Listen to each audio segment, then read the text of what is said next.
So do the clothes make the man? This is an old expression. And yes, these socks do not go with these shoes, but these are my new awesome green shoes. My daughter, the mailman, and my wife and multiple people around the neighborhood have been saying, Ben, what is going on with these shoes? And you know what I say? I say I've been thinking about the pandemic. I've been doing a little research, and there is a scientific principle called enclothed cognition. It's a term coined by a Stanford scientist who basically says that what you wear affects your productivity and your mental state. Now, many of us have been suffering during the pandemic with working at home in pajamas or working at home with fancy up top and maybe really relaxed flannel pants, if you saw my Halloween costume, and house shoes. It turns out what you wear can make you more productive and shift your mental state. And if you're wearing super casual stuff all the time, this may make you come across as a little more casual when you're working from home.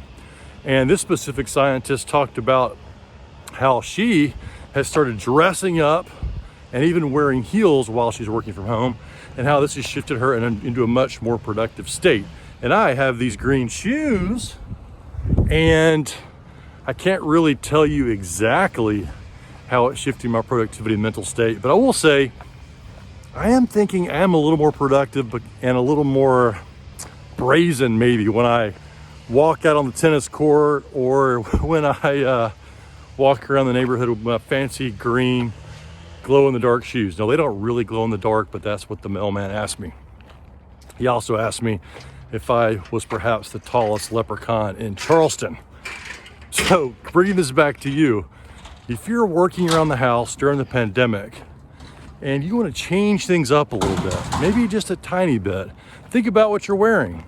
Get out of the shorts and get out of the pajamas and try putting on some more professional clothes, for example, and see how that shifts your mental state and your productivity. And then get back to me and let me know. And conversely, if you've been doing this thing during the pandemic already, where you are dressing up very professionally at home while you're working from home, maybe shifting to something more casual on Friday, which at the time of this video happens to be tomorrow. So tomorrow, try a more casual look and see if you get different results.